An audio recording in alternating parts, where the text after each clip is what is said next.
Warahmatullahi wabarakatuh. Alhamdulillah kita ketemu lagi dalam pengajian azkar. Qala musannif rahimallah wa nafa'ana bihi wa bi masyayikhi wa bi ulumihim fid dharain amin.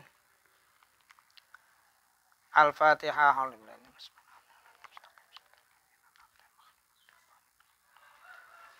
Paslun utawi iki iku ana pasal swiji. Ini ada satu pasal. Al-muradu utawi kang dikarepaken minadz dzikri saking dzikir iku hudurul qalbi hadire ati. Hadir inget teka ning hadrati Allah Ta'ala. Jadi yang dituju dari dzikir bukan bacaannya, bukan kesaktiannya, tapi hadirnya hati kita mengingat Allah Subhanahu wa Ta'ala. Oleh sebab itu payam bagi maka seyogya opa yakuna yen ta'ana opa hudurul qalbi huwa ya hudurul qalbi iku maksudaz zakiri kang diseja wong kang dzikir. Oleh sebab itu selayaknya lah bagi orang yang dzikir itu harus punya tujuan untuk hudurul qalbi, atau hudurul qalbi harus menjadi tujuan orang yang dzikir. Hudurul qalbi harus menjadi tujuan orang yang dzikir. Payah risu maka banget kepengene sapa dzakir an tahsilihi saking ngasilakan hudurul qalbi. Maka ndaklah si dzakir itu berusaha pengen sekali sekuat tenaga untuk hadir hatinya. Wa yatadabbaru ay wayam bagi yatadabbaro. Wa yatadabbaro lan angen-angen lan yen ta angen-angen sapa dzakir ma ing apa be yudkaru kang den dikiri apa ma. Langkah yang kedua adalah ndaklah si dzakir itu memikirkan, mengangan-angan apa yang dia zikirkan. Wa yata'aqalu lan angan-angan manjingaken akal sapa dzakir makna ing maknane mayudzkaru. Kemudian mengangan apa makna dari zikiran tersebut. Patadabbur maka utai nginjen-nginjen atau angen-angen fi dzikri dalam zikir iku matlubun kang disuprih. Maka atadabbur mengangan-angan zikiran itulah yang dituju, itulah yang dicari. Kama huwa kaya oleh utawi tadabbur iku matlubun kang digulati fil qiraati ing dalam maca Al-Qur'an listiraqihima kana bebarengane dzikir lan qiraah. Fil makna ing dalam makna al-maksudi kang dituju. Maka hendaklah tadabbur mengangan-angan itu kepada yang didikiri ya, itu sesuatu yang dicari, sesuatu yang yang diusahakan, seperti juga tadabbur itu dicari, diusahakan, dituntut di dalam membaca Al-Qur'an. Karena antara membaca Quran dengan zikir itu sama. Jadi, hendaklah yang pertama agar hadir hatinya bahwa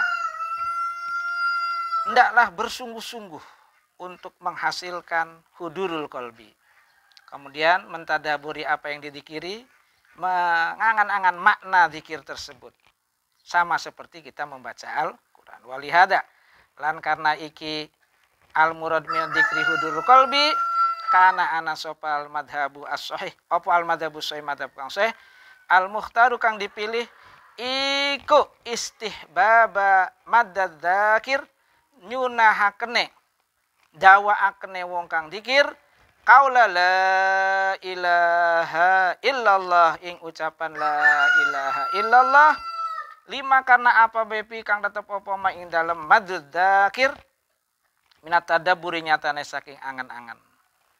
Nah, oleh sebab itu qaul madhab sahih yang dipilih oleh para ulama menyunahkan orang yang dzikir untuk membaca panjang la ilaha illallah, karena dalam memanjangkan itu ada tadabbur makna, ada tadabbur merasakan dikir, menghadirkan hati.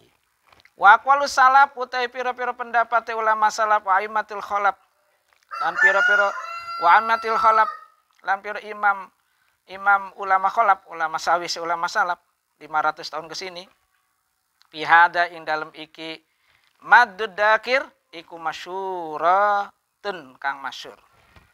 Untuk pendapat ulama salaf, ulama khalaf untuk masalah memanjangkan la ilaha illallah agar dapat tadabbur itu masyhur sekali, wallahu alam. Paslun utai kana pasal siyam bagi sega liman kade wong kana kang ana iku lahu kademan apa wadipatun pegawean minadzikir saking zikir. Pi waktin dalam siji waktu min lailin saking bengi aw naharin atawa awan aw akibah salatin atawa ing dalem ngiring-ngiringi salat aw halatan atawa ing dalam siji keadaan tingkah minal ahwali saking piro-piro keadaan papatas maka ngepotaken opo wadipah ku ing siwong opo kang penting opo ayatada rokahu opo ayatada rokaha yenta nyusuli sopo zakir ha ing wadipah wayakti lan nekani sopo siwong biha kelawan wadipah ida tamakkana nalikane bisa sapa wong minha saking wadipah wala yuhammila halan yen tak aja kegampang sapa sidakir ha ing wadipah. Ini pasal penting lagi nih, penting sekali bagi orang yang memiliki zikiran, pekerjaan zikir. Baik dalam satu waktu malam pamodo biasa jam 9 kita zikir Allahumma sholli ala sayyidina Muhammad atau kita zikir salawat nariyah atau kita dzikir yasinan atau siang hari kita punya pekerjaan udah istiqomah salat duha atau umpamanya ada dzikiran setelah salat astagfirullahaladzim sampai doanya atau dzikiran dalam satu keadaan apa sajalah kita punya kalau wayamene kayak dalam keadaan seperti ini saya tuh biasanya dzikir ini tiba-tiba karena ada satu perkara dia tidak melaksanakannya. Umpama malam udah biasa baca yasin, tiba-tiba tidak baca yasin, maka penting, maka hendaknya untuk mengkodoi, untuk melaksanakan dzikiran tersebut ketika dia bisa di lain waktu. Umpamanya kalau malam bisanya siang, ya siang. Karena malamnya tidak bisa, maka siangnya harus dikerjakan. Jangan sampai tidak dikodoi. Painau karena setuhune kelakuan. Painau kana sesuai dakir iku idak tada nalikane wis biasa akan sapa dakir al mulazamata ing biasa akan ing netepi alaihi wadipah lam yu'aridha maka ora mento akan sapa dakir ha ing wadipah litafwiti maring ngepotaken. Karena apabila si dakir sudah membiasakan diri untuk selalu mengerjakan wadipah dikiran tersebut salat duha atau kalau wayamono membantu orang tua pagi-pagi itu sudah pasti saya itu mengasih makan orang tua namanya zikir atau pagi itu biasa sholat duha karena sudah mantap sudah membiasakan maka dia tidak akan meninggalkannya. Tapi waidata sahalan nalikane gegampang sapa si dzakir pi qadain dalam ngodoni wadipah sahula maka dadi gampang ale si dzakir opo tajiuha nyanyiakan wadipah pi waktian dalam waktu wadipah. Tapi apabila menyepelekan untuk mengodoi pekerjaan atau dzikir yang sudah kita biasa lakukan, maka jadi akan menyepelekan dalam melaksanakan wadipah tersebut pada waktunya. Ya, sadarlah. Jadi kalau nggak pernah dikodoi, wislah, akhirnya tidak dikerjakan. Jadi apabila kita sudah punya dzikiran baik di malam, di siang hari, ketinggalan, kerjakan. Dikodoi di lain waktu supaya nanti tidak menyepelekan untuk melaksanakannya.